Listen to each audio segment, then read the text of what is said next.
All right, everybody. I'm so excited to have Mr. Andrew Filar on the Fast here. Man, it's very rare for me to want to have somebody and follow up with somebody to be on my show. I hardly ever do that, but you are somebody that I've been trying to get on the show here. I know you're a very busy man, and I'm so happy to have you on here because we're going to have a master class on how to scale your insurance agency, the Elon Musk of insurance. And there's so many things where we could start from, man. But how you doing, sir? I'm good, man. Thanks so much for having me. And the feeling's mutual. I've been wanting to come on. I feel like we've tried to connect a couple times. It's been a little bit hectic, but I'm glad that we're here and we're chatting today. And hopefully you and I can share a ton of value for all of your audience that's listening. Oh, I have absolutely no doubts. Yeah. But yeah, why don't you share a little bit about the agency first, where your Sure. duties? I mean, it's incredible. And then I want to go back to your early days. Tell us even how you got started in the insurance. But I know you got an incredible agency already. I think 40 million already. Is that right? In 6 years? Yeah, so I think as of today, we're a little bit north of 43 million. Hmm. So I opened a Scratch on July 1st, 2018. And so you had an amazing team out of the gate, right? And it's not just me. I have business partners, and we opened Scratch July 1st, 2018, and I came in after already having a lot of experience in the insurance industry, right? So I started in 2013 as a producer at State Farm for one of the top 10 producing State Farm agents in the country. So learned a lot there from in the producer seat. And then I went over and I ran in various roles through sales leadership, operations leadership, and then eventually as CEO of the largest Allstate agency in the country. And so about halfway through that tenure, Peachy Insurance opened up, and that's the agency that I'm the agent for. And we opened Scratch on day one. And the reason we opened Scratch was because the Scratch contracts can be extremely lucrative if you know what you're doing. And so we started out day one with the entire sales process that we had and have worked really, really hard and tirelessly over the last coming up on 6.5 years, I guess, at the end of this year, to scale as hard as we can. And most of that growth has come through outbound calling on internet leads and using data analytics to continuously refine that process. And so that's a little bit about the insurance agency, but I consider myself an entrepreneur. I have Peachy Insurance, but I also have Next Call Club, which is a marketing agency to help agents buy internet leads in a smarter way. We have telemarketing solutions to help them call those leads and then use data analytics to help them make better decisions for their sales teams. So that's a little bit about me and my background. Happy to expand on that or go deeper, or we can go in a completely different direction. But I think you asked to answer your question more directly, right? You said, what is my role in the agency today? Do you want me to start there? Yeah, sure. Let's do it. Sure. So I think that I would say that I am blessed with some incredible leadership in the agency. I have a couple people on my leadership team that really, as far as I'm concerned, run the business. And so my chief of staff, Carissa, she is somebody who handles all the operations, all the logistics, all the service team rolls up to her data technology. She has so many different responsibilities, and she is just a 12 out of 10 executor. She Mhm. is on top of it. Peter Godley, Chief Revenue Officer, runs the entire sales organization. So between the two of those people, I don't have to worry about a lot because Peter and I, we started at State Farm together, cold calling businesses in 2013, and we've basically worked together for over 10 years. And so I think sometimes people will come and talk to me about sales, and I'm just like, really, Peter is the guy. Peter has been the guy at the helm of the sales team since day one. He was the sales manager when we opened, and now he's the chief revenue officer. And then Danny Trejo is our CFO and does a lot of the legal finances, cash flow wizard, helps evaluate the books that we've bought because we've bought a few books. And so, I'm blessed to have some amazing people around me, and then I have managers underneath them as well, and just an incredible culture. So that frees me up to work on different types of things. The only hat that I wear, truly, I think today is I wear a marketing hat. I'm very, very focused on marketing. It's where a lot of my time goes, a lot of my strategic energies go as on marketing, and I think that's because it's interesting to me. And so I'm mostly focused on our internet leads, on marketing campaigns, how to basically increase revenue with the resources that we already have, and then I let everybody else do what they do best, and I get out of the way, or at least I try to get out of the way. That totally makes sense.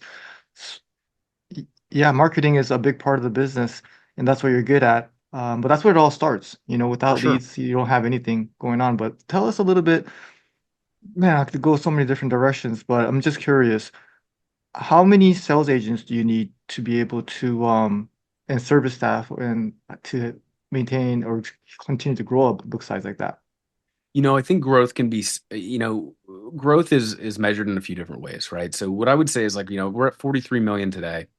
I think we have, and I should probably know this closer than I do, but I think we have about ten reps who take inbound service calls. And so we refer to that department as customer experience because for us, it's not really about customer service. Customer service is part of what they do, but it's really about creating a great customer experience. And so we have about 10 reps who do that. And so for a $43 million book, we're in Georgia, so we have a kind of like we're a medium premium state. It's not high, but it's not low.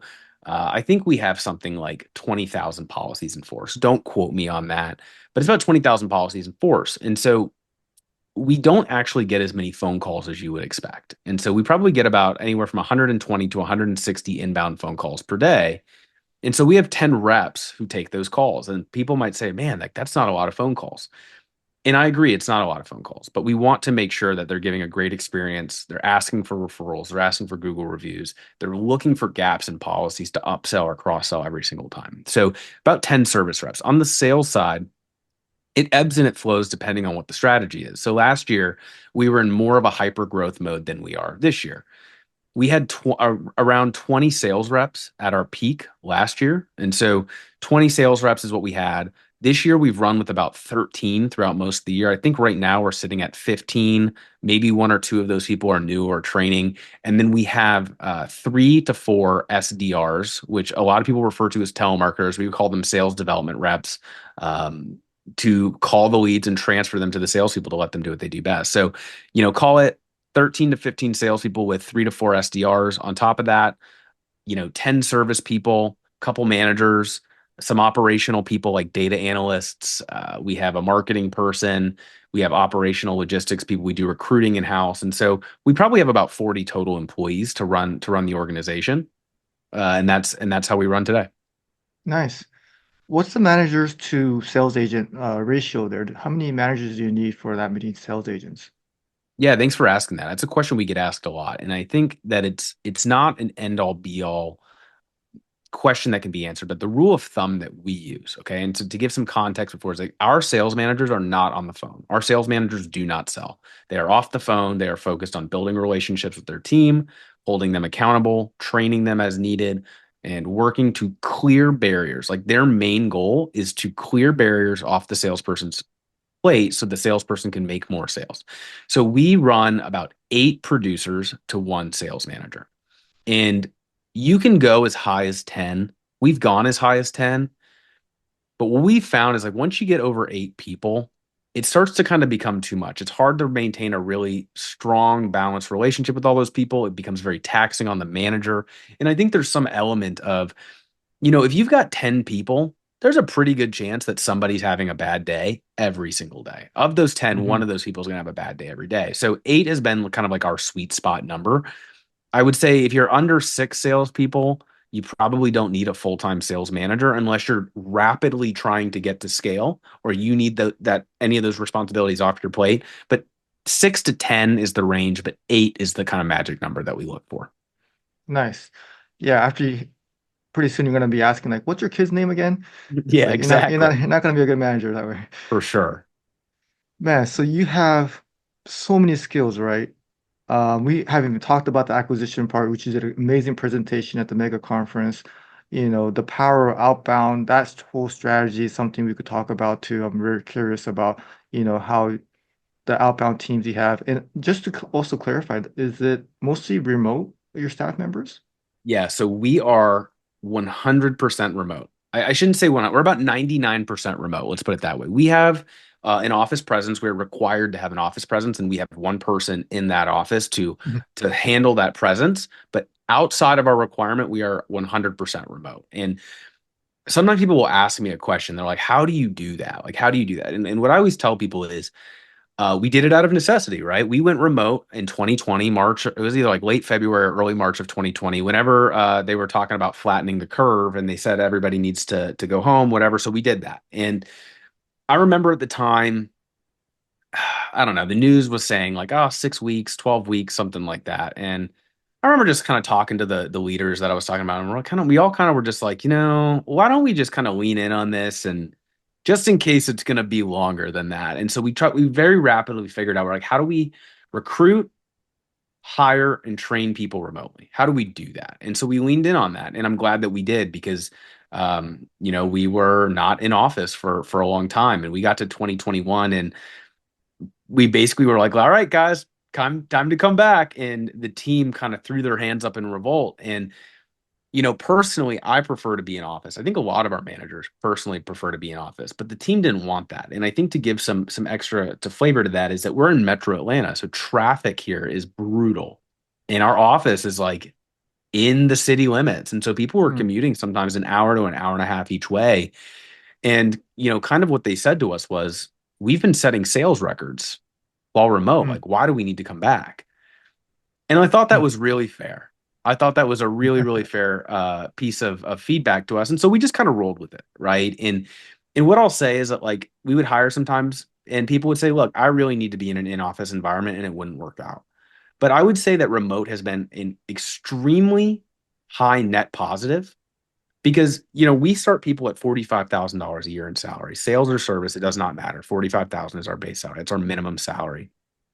I think there's maybe one or two exceptions to that on certain roles, but for the most part, 45 is the base if you're customer facing and if you have performance goals, 45K is the base. So the what's really helped is that in Metro Atlanta, a $45,000 a year salary is not it's not that competitive. Mm. But in a lot of other places in the country, $45,000 salaries are very competitive. And so it's allowed us to run some level of wage arbitrage. And the biggest challenge I would say with remote, obviously managing people remotely is a challenge. Accountability is a challenge at first. There's tools, there's technology, right? Like there's things out there like Agency Zoom. There's things out there like Humble 100. There's things out there like Myvation. There's things out there that I use like Ambition that can do accountability and help you with these things. But I think the biggest challenge for us was really dealing with like kind of the logistics of how do we stay compliant with all of the state laws and all of the taxes. And the way that we solved that problem was we used what's called a PEO. It's a professional employment organization. We have a really great one. I'd be happy to refer anybody who's interested in that who listens. Just shoot me a note at andrew@nextcallclub.com and I can always point you in the right direction. But what it does is it allows us to not only stay compliant with state laws, but it also allows us to offer, group health benefits to all of our staff, and it's much cheaper than buying a group health plan ourselves. And so it's really been transformational in us. But yes, we're fully remote. We've been operating remote for about 4 years now. There is a learning curve, but I do think it's a net positive in the long run if you think that's the type of way you want to run your agency. Yeah, well, it's definitely the future, and you are the definition of the future. Thanks, So man. yeah, ahead of the curve. It did last longer than a couple weeks. I do remember that time. Yeah, just a few more weeks than a couple, right? So out of all the skills you have, man, which one is you think is the one that just it all starts with as far as scaling an agency? Which is what's your superpower, would you say? You know, these questions are always hard for me because I never want to come across as braggadocious or anything like that. I think if I think to myself and I try to be really honest with myself, like what has been the reason that we've been able to scale? There you go. I can't take all the credit for it, right? I think I have some just incredibly smart and talented people around me. I think that something that I do well, I apologize for the ding. I think something that I do well is I'm a dreamer. I just love to dream. I love to think like, what if we did this? And what if we did that? And what if we did this? And what if we did that? And I think because I have such an amazing team around me, I have an outlet for that. I can go to them and say, what about this? What if we build this operation? How do we create this vision of this thing? And I think that comes from me just like liking to daydream a little bit more. Hmm. And so that's great, but it can also be really damaging if you don't have a healthy outlet for that. Because if I want to try new things all the time and I go to my team and I start saying, let's try this. And then 3 days later, I say, let's try that. And then 3 days later, I say, let's try that. Well, then we never get anything done.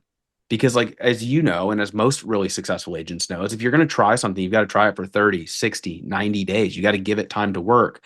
And so I have an outlet to go out there and say, how do we do these cool new things? I go out and I'll be on LinkedIn and I'll read about certain things. I read all these newsletters and I get all these ideas, but I'm not good at executing on those ideas. I'm good at like trying to learn and be curious and dream and have a vision.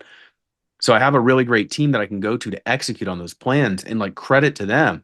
They will push back at me in just like an amazing but respectful way and just say, "Hey, like I don't think that's core with our goal here. Like that sounds cool, but I don't think it's a right now thing. Let's do it later." And that helps me a lot because I can come to them with 10 ideas and maybe one or two of them are really good ones, and they're there helping me sift through those and deciding what's best for their part of the organization, whether that's sales, whether that's customer experience, technology, data, et cetera. So I think to put it in a nutshell, I think I'm a very curious person. I love novelty. I love trying and experiencing new things. And I like to daydream. I like to think and think about what could be rather than what is. And then having a team around me to help kind of channel that in the right way. I think that's what's been the difference. Wow, okay. So yeah, you're the visionary, but I don't think and then the team executes, but I think there's a lot of execution that you do on your part too. So you're giving a lot of credit to your team, which totally makes sense. What about the data part? I know you're big on data.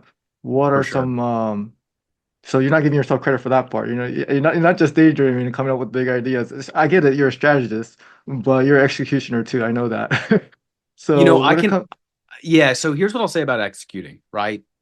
I am not good at getting the ball rolling.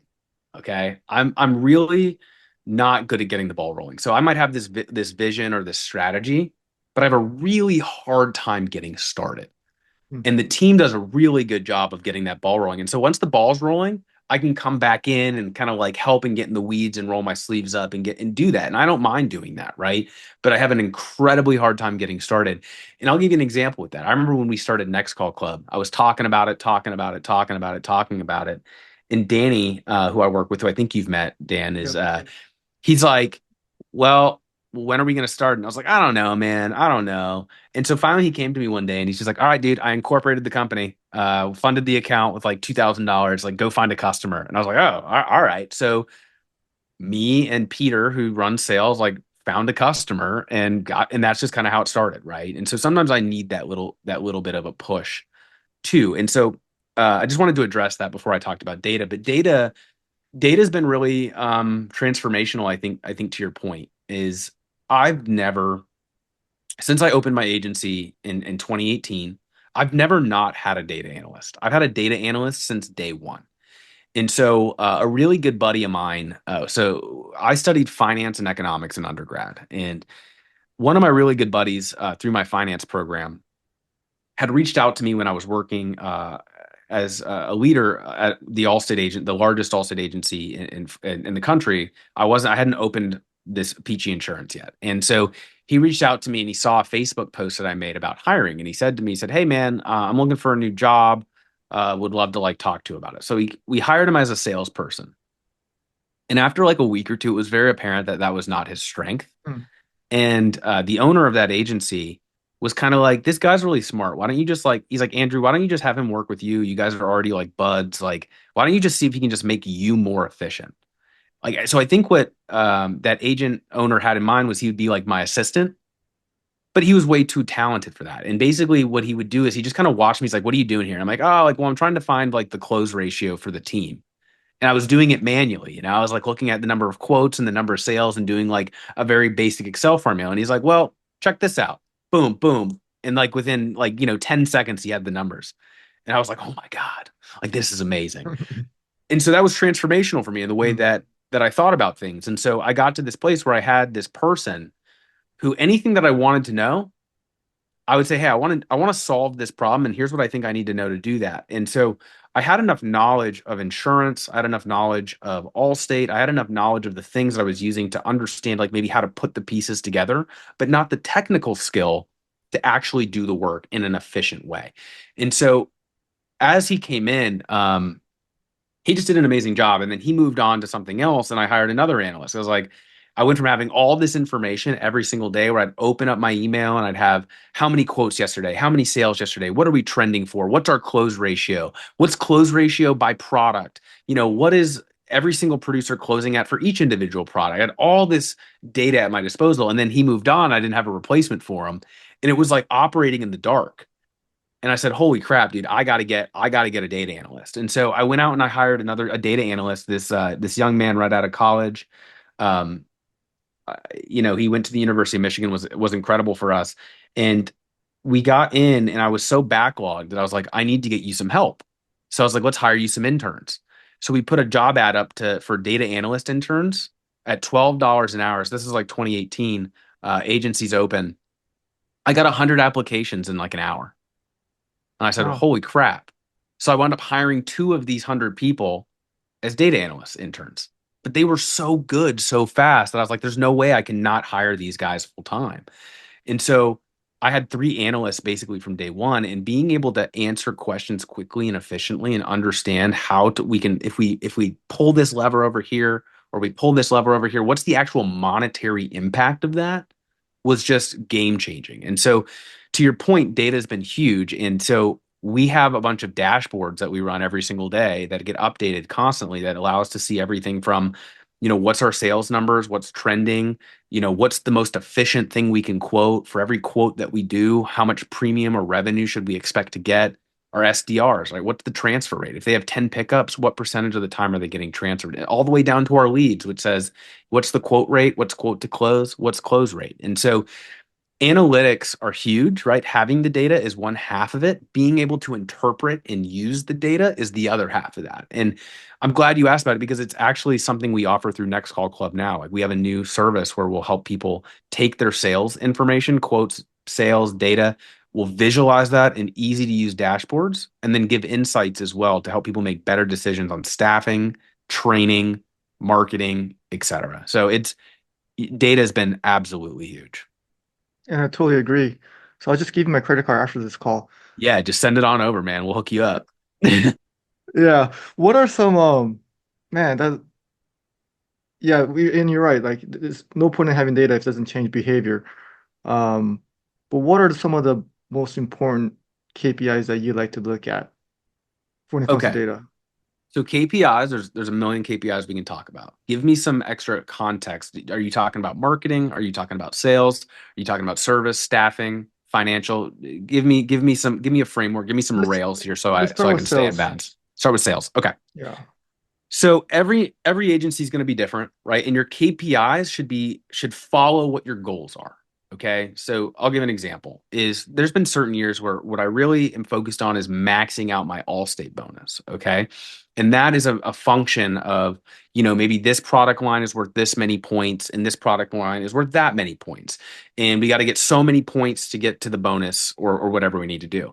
And so what I might look at there is how do I forecast how many points I'm going to get? And I might do that by saying, well, how many quotes do I need to do to get the amount of points that I need? I believe that when it comes to sales, there's two main KPIs that you need to look at. One is quotes, one is close rate, right? This is not super complicated. The more people you quote, typically the more people that you close, right? So we talk about this thing a lot. We say all else equal. So if I do 10 quotes and I double to 20 quotes, all else equal, I'm not going to double my sales, right? I'll almost double my sales. Typically, what happens is as quotes go up, close rate goes down, right? There is a sweet spot. But the idea here is can you increase quotes more than you can withstand a drop in close rate? And so for us, we look at a couple things every day, right? We're looking at activity like number of calls, talk time, et cetera. But the only thing that we really care about from start to finish is did you hit your quote goal of 15 quotes a day? So that's not households, that's lines quoted. So what we talk about a lot is bundling is great. Bundling 3 lines is even better. 4 lines, well, now, it's like, just tell me where you want me to take you out to dinner because four Mhm. lines is like you're speaking my love language. Because if you quote 5 households and you quote 3 lines, you hit your 15 quote goal. But if you're only quoting 2 lines, now you got to quote 8 households. If you quote one line, you got to quote 15 households, right? So this idea here is how do we get to 15 quotes in the most efficient way? So quotes is number one, and then close is number two. People will sometimes say, what should my close rate be? Well, it just kind of depends on your state and your region and the staff and the type of marketing that you're using. But for us, like we know that if we quote about 100 lines, so if we quote 100 autos and homes, we should expect to get about 17 to 21 items or policies, but at Allstate, 3 cars is considered three, it's one policy, but 3 items. So we do everything in items. So quotes and close are the two most important. Two KPIs that I think people should look at. Okay. So these are two KPIs that I think people often ignore. The first one is if you are in an outbound sales environment, so if you're making outbound calls on leads or on lists or whatever is, what percentage of the answers get quoted? Okay, so if you get 10 people to pick up the phone, do 3 people take a quote or do 7 people take a quote? Most people are ignoring this. A lot of people talk about how do I close on the first call? How do I close more often? That's great. But you've got to get the person to agree to a quote before you can even get to the close, right? So a lot of times when people dig into this number, they'll find that they get 10 pickups and 2 or 3 quotes. We expect our team, if they get 10 pickups, to get about 7 quotes. And ideally, it would be closer to 9 quotes, right? But that's not always realistic because sometimes there's a wrong number, sometimes there's a do not call, et cetera, et cetera, et cetera. So that's the first one that I think people answer to quote ratio. Okay. 70% is what I would consider very good. 60 is solid. If you're under 50%, do a lot of training on objection handling and push on the phone. Okay. The second one is what I would call an efficiency metric, right? So I see your Dodgers cap in the back. I kind of liken this to like Moneyball type stuff, right? It's like you've heard of on base percentage, right? What percentage of times do they get to the plate? Do they get on base? Well, we look at a metric kind of similar, and that's maybe it's not same, but I look at it kind of the same way. It's an efficiency rating, just like on base percentage is an efficiency rating. We say for every quote that we do, what what amount of premium do we expect to sell? And we do this by product line. Okay. So when a lot of people think about, I want to sell 3 lines, I want to sell a bundle that has 3 lines, they think, what do they think? They think home, auto, umbrella. That's what they always think, right?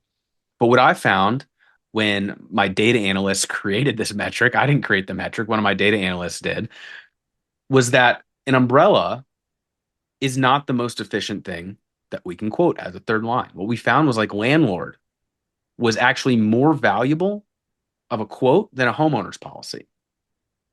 And what I would say about that is like we're just thinking about cash flow on the front end. Mhm. From a lifetime value perspective, an umbrella has a lot of value. It's great for the consumer too, right? It retains a long time. But I think sometimes looking at efficiency is if I do an auto quote, how much premium should I expect to write? And that can give you a lot of solace to understand. It's like, okay, well, if I'm at 500,000 in premium sold today and I want to get to 700,000 in premium sold, and I know how much premium I can expect to sell for every quote that I do, I can figure out how many more quotes I need to do to hit my goal. And then you figure out how do I get to those quotes? Do I need more marketing? Do I need more people? Do I need to go deeper into households by quoting more lines? But data is really just a starting place. It's a place to, influence your decisions. It shouldn't be the end all be all because data won't tell you everything. Wow. Well, good thing we got this recorded here. Well, yeah, the answer to quote ratio, I think that's awesome with the Yeah, SDRs. The for S sure. and you're really big, and that's what Next Call Club does, right? You guys have a service where you guys have people calling the leads. Um, are those staff members on a performance-based compensation plan? How do For sure. you Yeah, compensate them? Is that per quote a transfer, or you can't do it per activity, right? Like how many calls, because that's you could just make a bunch of calls but you certainly, don't get any certainly. transfers. Yeah. Whenever you make a comp plan, you want to make sure it can't be gamed, right? Like you don't ever want Hmm. to give somebody an incentive to game your comp plan because it's just messy and not worth your time, right? So incentives matter a lot. People respond to incentives, and you always have to ask yourself a question. This is something that I think my team does extremely well. Is they say, how can this incentive structure screw us, right? If we're not careful. So we have to try to how do we break the comp plan? And if it breaks, are we okay with that? Because sometimes people break our comp plan, and we're fine with it because it's structured the right way. We're like, great, you broke through the ceiling that we didn't think was possible, and now we got a new ceiling. So to answer your question directly on Next Call Club really is a way just to help agencies grow faster in a more profitable way, right? So we do leads right? We help people buy leads in a smarter way. We have a lead buying service where we buy leads from all the major lead providers on your behalf, right? And we run them through a bunch of quality checks to try to get rid of the bad leads before you even get them. And then we have a telemarketing service that can either call those leads for you. And the other one that we're just launching now is we have a list calling service. So if you have winbacks, requotes, renewals that you want to do reviews on, right? We can call those lists for you. So there's that. But the idea is, how do we get people into your agency so you spend more time on the phone, right? Sometimes people have a very great outbound process. They should just buy the lead, call it themselves. That's better. Other people maybe don't have the staff or the sales skills or the experience, and they need somebody to get that person on the line, or they don't want to burn their team out calling, so they hire a telemarketer, but they don't want to have to deal with it, so they hire us to manage them for them to make sure that their team is just taking live transfers all day. We also patch inbound calls, but really our idea is like, how do we get you to sell more? And so leads can help you do that. Telemarketing can help you do that. And then we have the data analytics as well to help you make better decisions too. Nice. Yeah. What's the key for the SDR for when it comes to this? The answer Oh to yeah. So quote yeah, ratio. Yeah. the Or the goals and the mm-hmm. compensation. Those three And so those we three run a little bit of a metrics. different model. And I think sometimes people scratch their head. And I remember when we first started, people told us we were crazy. But when we start all of our callers at $17 an hour, which if you're not in California or New York, like a lot of people think is a high wage for somebody who's quote unquote just telemarketing, right? I can't tell you how many people are like, well, they're just telemarketing. Anybody can do that. And I always kind of laugh because I say, if anybody can do it, why are you talking to us? Why are you hiring us to do this? If anybody can do it, if it's so easy. But we start people at $17 an hour. And if they're consistently hitting their goals, we'll bump them to 18, 19, or 20 over time, right? So like some of our callers make as high as $20 an hour. And they're usually people who've been around a while. They have a history of performance. But what we do is we operate on a daily bonus goal. Every day is a new day, not monthly, not weekly. Every day is a new day. And so for us, it depends on what they're calling. If somebody's calling on internet leads, we expect them to get 15 transfers per day. They hit 15 transfers per day, they get their bonus of $25. They get a $25 bonus a day. And then for every increment of 5 transfers, it goes up. So 20 transfers can be, I think it's like $35 or $40. 25 transfers goes to like $60. 30 transfers I think is like 75 or $100. Like, don't quote me on that. I have my comp plan. If somebody's interested, they can reach out to me and I'll share it. But it's not common, but we have one or two accounts that has a caller that will sometimes hit 30 transfers in a day, which is just incredible performance. And, so we pay them hourly and then we pay them a daily bonus. And the reason we pay a daily bonus is because every day is a new day. Sometimes you just can't get anybody on the phone. And what I don't want is I don't want a caller to have a bad couple days and give up on the month.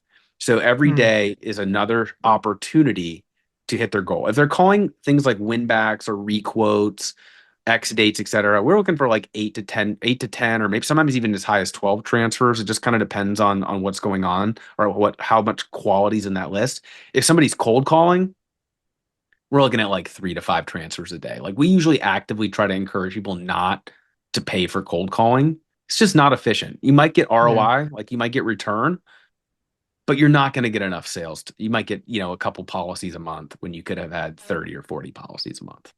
What's a reasonable call per day or call per hour? It very much depends on the system that you're using. If you're using like an auto dialer or like a power dialer or something kind of like Ricochet is like an example, like you can make 500 to 700 calls in a day if you're not getting a lot of pickups, right? The more dials somebody makes, typically the less pickups they're getting or the less number of conversations they're having. They're getting shut down on objections. If you're using a CRM like Shape software, like is like one that we push a lot of people to, it's not as fast. So it's 350 calls a day is kind of what we expect, but it works out, right? Because sometimes making too many phone calls in a day is not a good thing. Sometimes you're burning through leads, not getting through them. You end up getting flagged as spam a lot more often. So like Ricochet, from my understanding, is coming out with a new product, right? Make sure they're ready for TCPA changes, which is a good thing, and it's going to slow it down a little bit. It'll still be significantly faster than other systems, but I think it'll actually be a good thing, right? So it's like 350 calls, in my opinion, is like the sweet spot. Like if somebody is getting 15 to 20 transfers in a day and they're really overcoming objections at a high rate and winning that quote often, they're going to be in like that 350 to 400 call range. If they're approaching five, 600, there's usually something wrong. Maybe they're getting flagged as spam and you've got to remediate that spam. There's a whole process involved with remediating spam. I always tell people if you're calling your leads and they say the leads are no good, and I say, why are they no good? And they say, well, because nobody answers the phone. A light bulb goes off and I say, we need to check you for spam, right? Like anybody who uses Next Call Club's telemarketing, we remediate spam. We have a remediation service that we require people to use because we expect to get about one pickup for every 8 to 12 calls. All right. So if somebody makes like 12 phone calls, they should get at least one pickup. Hmm. If somebody has spam flagged, it can be 1 out of 40. It's crazy, right? So if you think about that, say I want to get 15 transfers a day and we're quote and say we have a 60% answer to transfer ratio.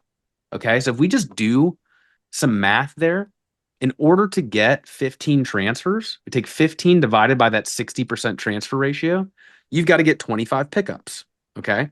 And if you need 12 phone calls to get 25 pickups, you've got to make 300 calls. But if we go the opposite way and we say, all right, well, now you got to make 40 calls to get one pickup. 1 second here, 25 times 40. You've got to make 1,000 calls.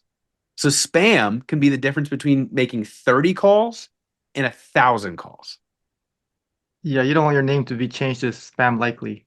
Correct. And so there's a lot of ways to fix that. You can monitor it and white label with the carriers. You can pay for a spam remediation solution. We offer that. There's other ones out there that you can go to directly. It just kind of depends what you need. But yeah, do not get flagged spam. And if anybody listening ever says like, wow, we make so many phone calls and nobody picks up, take that as a signal you might be spam likely.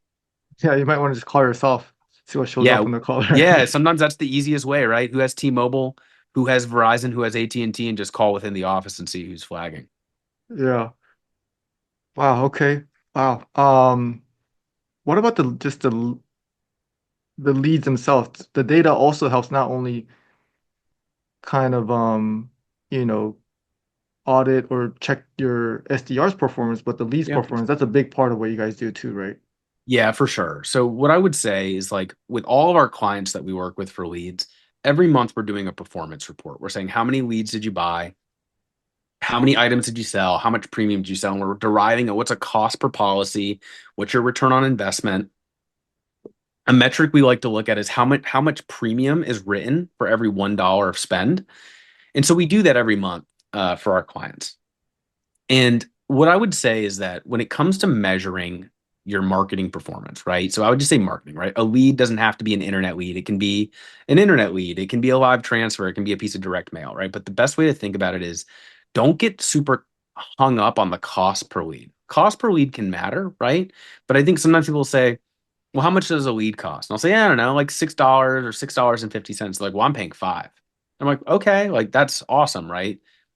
But not every lead is created equal, right? And so the best way to think about it is what is your cost per acquisition or your cost per policy when you do something? Because if you take the cost per lead, so if your cost per lead is $6.50 and you close it at 2%, you take $6.50 divided by 0.02 or 2%, you're going to get a cost per acquisition of $325. Okay. So if you have a $5 lead and that lead closes at 1%, you're looking at $500 cost per acquisition, right? So sometimes a more expensive lead can lead to a lower or a higher a higher cost lead can actually lead to a lower cost acquisition if the quality is better. And That being also you guys, said, that being said, you should try to pay as little for a lead as it makes sense to do it, right? What I'm not saying is you're paying too much for leads, pay less for leads. But I'm saying is if the lead is $10, but you can get it for 9, get it for 9, right? But don't think just because it's $1 cheaper, it's going to be better off in the long run. yeah, and if the closing ratio is low, you got to also put into account the time and effort and cost it for the producer that you're paying for, Absolutely. and how good their job is, Yeah. so So cost per efficiency. acquisition is a big one. And the other thing I'll say too is like a lot of people will look at lead close hey, if I bought 100 leads, what percentage of them did I close? Honestly, for an internet lead, 2% is solid. And people say, how does that make sense? Right. But I already showed the math. $6.50 divided by 2% is 325 cost per sale. That works. Those numbers work. But what I always tell people is you've got to look at three numbers. Lead close is great, but it doesn't tell you enough. You've also Hmm. got to look at quote to close, right? So if I quote 100 people, what percentage of them do I close? That is going to talk about how competitive are these leads or how skillful is my team. Because Hmm. if you have a high like quote to close rate, you in theory should want to get as many of those as you can. But Hmm. sometimes the lead close is low. So how can you have a high quote to close but a low lead close rate? Well, sometimes people don't look at Contact rate. what is the contact rate, the quote rate, right? So sometimes you have a high contact or high quote rate, but a low close, and that's because the competitiveness isn't there or the team is not closing.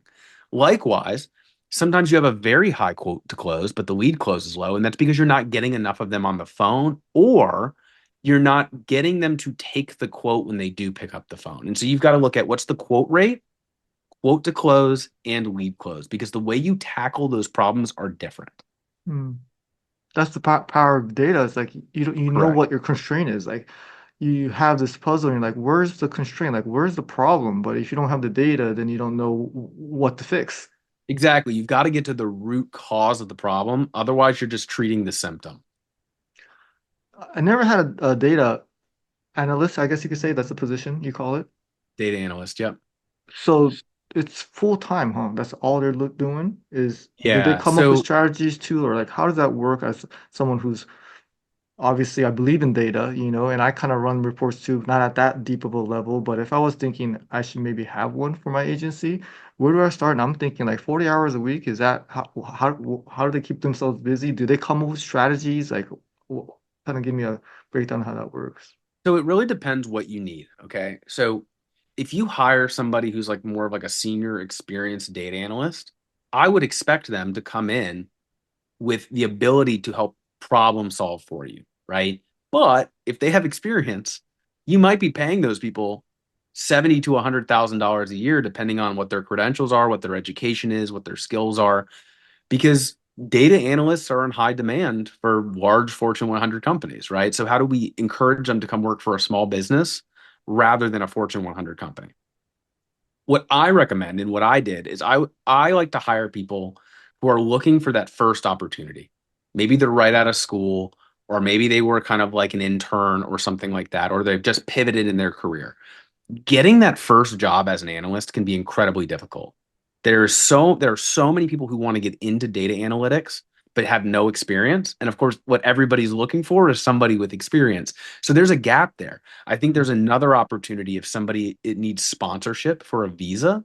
Sometimes those Fortune 100 companies won't do that. And so that can be an opportunity for you in a small business, right? So like two of my analysts needed sponsorships. And so we did that. We hired the attorney, we paid for their fees, we did all those things. And yeah, that cost us money, but we were able to hire them and retain them because we were willing to offer that and then provide obviously a great experience for them and growth for them and development for them. But there's some different ways out there. So if you bring somebody in who's brand new, what you want to look for is the ability to do the technical skills, right? Is one. And what I would say is you don't even need them to know how to code. You don't need them to know how to do all types of crazy things. You want them to be good at Excel. Like not like where everybody says proficient with Microsoft Office, give me Excel, because everybody put that on their resume right after college. You want somebody who's actually proficient in Excel. And if somebody wants to become proficient in Excel, there's all types of online courses they can take to become proficient in Excel. So what you need is somebody who has the base level of Excel skills, because almost like if you know Excel, you have a great foundation to code, you have a great foundation to build databases, to do visualizations, all these other things. Statistics are also a great green flag. Like the first analyst I hired after that, sorry, the analyst I hired after my first one left, he had a degree in economics and statistics, right? Economics is the study of how we use scarce resources, and statistics is how we interpret data, right? Another one of my analysts had a degree in computer science, so he does all of our development work. One of my other analysts had an industrial engineering degree. right? With a minor in computer science. And industrial engineering is how do we get more efficient at things? And so what I was looking for is a smart person who is good at solving problems. They might not know the specific business problem that needs to be solved, but if I can tell them, hey, I need to figure this out, and they don't know how to do that, do they have the ability to go to Google and figure it out? Between YouTube, Reddit, online communities, there are so many resources out there. And so Chat GPT. Chat GPT now, right? Like when we first started, we didn't have Chat GPT. Now we do have Chat GPT. And so there's so many resources. So if you can find somebody who's resourceful, smart, and works hard, you can pay for the education they need. Like one of my analysts, we sent him to a data analytics boot camp. It was like $10,000. It was like a 6 month thing, 3 hours a night, 3 nights a week. But he did it, and he learned skills and we invested in them. And so I would actually recommend that if you're a medium to large size agency who's trying to scale up, investing in an analyst at $50,000 a year can be a really great investment.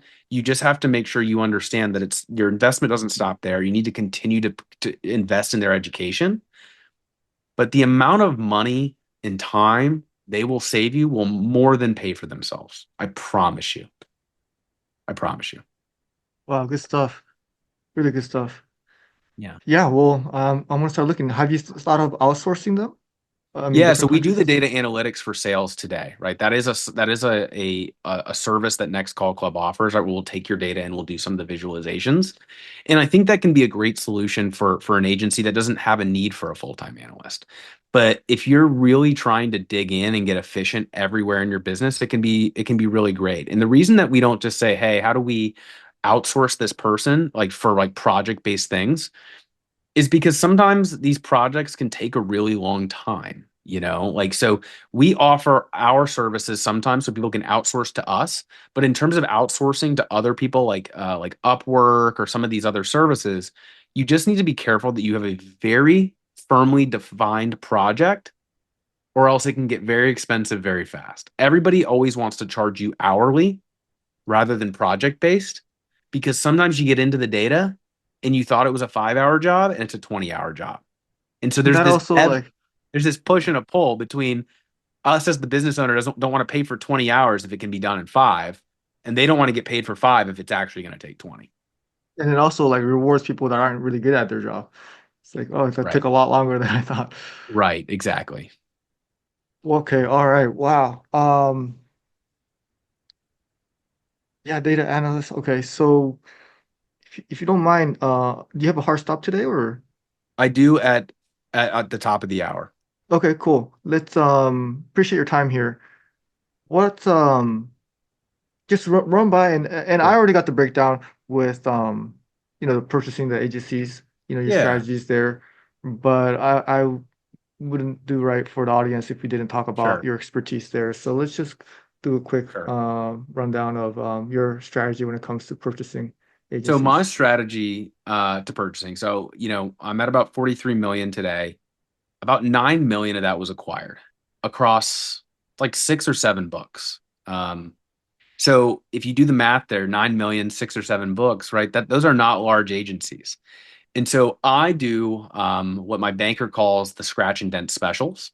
And so I like to buy small, distressed assets of agents that are either retiring or being pushed out by their carrier, right? So I know Farmers has contract value, we have contract value, and contract value is like a guarantee, but the way it pays out isn't always the best. The way taxes are handled on it isn't always the best, right? So sometimes somebody has an agency that's a million in size or 1.5 million in size, and it's not an attractive agency to an outside buyer. But to me, I can buy it at 1 or 1.5 times renewals. I add cash flow. I use the bank's money to do it, so I get all that cash flow, and then I've reinvested all those cash flows back into sales and marketing, and that's how I've been able to grow so fast. So what I would just say when you think about buying an agency is understand that everybody always wants to talk about an agency multiple. What's the multiple that you pay? And then sometimes they'll be like, I'm paying 3.5. And they're like, you're paying way too much. Or somebody will say, I'm paying 1.5. And they're like, you're paying so little, right? And that's all just kind of bullshit. multiples can be a good rule of thumb. It's a starting place. It's not where you go because there's so much more to an agency than a multiple. Sometimes you get an additional state. Sometimes you get a different contract that pays differently. Sometimes you're paying a high multiple on the renewals, but you're buying the whole operation with their processes and their staff, and they're writing 800 items a month in new business, right? All of these things can drastically change the value. And so a multiple is a good way to compare two similar books. If you have two $3 million books that have similar retention and similar everything, then yeah, maybe a 2.6 versus a 2.4 multiple makes sense to look at and look at together. But if you're looking at a $3 million book that's 80% retention and a $3 million book that's 90% retention, well, multiple is not enough. What we have to actually do is we have to say, what are these cash flows worth? Based on the retention that we have, what are those future flows of cash flows worth in today's dollars? And that's not always an easy calculation to do. I can help people with that. Reach out to me. We can help with that. But what I want people to always remember is different books have different values to different people, right? If you have a loss ratio problem that's precluding you from getting a bonus, and you can buy an agency that gets your loss ratio down enough to get you to get that bonus, you might be willing to pay more money for that agency than somebody else who doesn't have a loss ratio problem. There is strategic value as well as financial value involved. I bought an agency in Memphis, Tennessee. And if the previous owner is listening to this, I'm sorry in advance. He wanted $48,000 for the agency. It was a $400,000 insurance agency, and I paid 48,000 for it, right? I would have paid so much more than that because it gave me access to three new states, so much more population that I could go target, right? And so I got a great deal on it, but I was willing to pay so much more. And so always keep that in mind when it comes to buying a book. Don't fall in love. There's going to be more books available. Agents start, they retire, they fail, they give up, they decide this isn't for them, right? There's going to be more opportunities there. And don't be afraid to sell part of your agency every once in a while and take some money off the table to either to reinvest or diversify into other things, right? So that's my approach to agency buying is you can use the same strategy with larger agencies too, but you tend to pay more for them, but you get way more cash flow as well. So, Ooh, wow, yeah. Lots of information there. yeah, I like the key word is just strategic value. You strategic know, value. that's how we gotta look at it. And every agency, as we all know, as we talk to different agency owners, they're all so different. So how does it play? Which are the ones you're looking for? So that, like I said, guys, it was gonna be a masterclass on Yeah. agency growth. So Andrew, thank you so much for your time, man. I'm really Yeah. excited to see you grow. You're just an inspiration for all our agency owners of what's possible. I didn't even ask for your age, but I could just tell, that you're a I'm young guy. 33. I'm Okay, you're 33. younger than you. You look younger, so that's Thanks, man. Good skincare routine. yeah. But yeah, the upside is still crazy, what your future holds. So I'm just glad to be able to say that I know you, and we get to hang Likewise, out man. during times when we run into each other. So we're just gonna keep witnessing your growth, and I'm looking forward to just continue to work with you. The only thing maybe we could kind of agree on is that we'll do a part two in 6 months. Absolutely. I'd love to come back. I feel like we went through an hour and it felt like 10 minutes. So, what I'll just say, I always say this whenever I close out these types of conversations is, if anybody out there wants to reach out to me, please do, right? Like I am more than happy to chat, right? Like maybe Dan can put my socials and my email even in the show notes or the YouTube description. But if you have a question, reach out. I'm more than happy to help other agents. I got so much help when I first started in the industry, and I think it's super important that we pay it forward. Yes, I have Next Call Club, and I'd love for you to be a client of Next Call Club. Not only you, Dan, but everybody out there listening. But also, like, if you need help, ask for it. I don't shill people. If you have a question, ask. We have a ton of free resources like our comp plans, internet lead checklists, et cetera. So maybe we'll throw those things in the show notes and we'll see if we can add some value to the listeners. But thanks so much for having me, Dan. I really, really appreciate it. No, yeah, I appreciate it for being your having availability and having a service that we could Absolutely. use to grow our agencies because all could use someone smart like you in this business, and you're just as good as a good guy too. So great talking to you, Andrew, and we'll be Wise. keeping in touch. Have a good one, man. Have a All great right, rest of your day. you All right, too. see ya. Thank you, bro.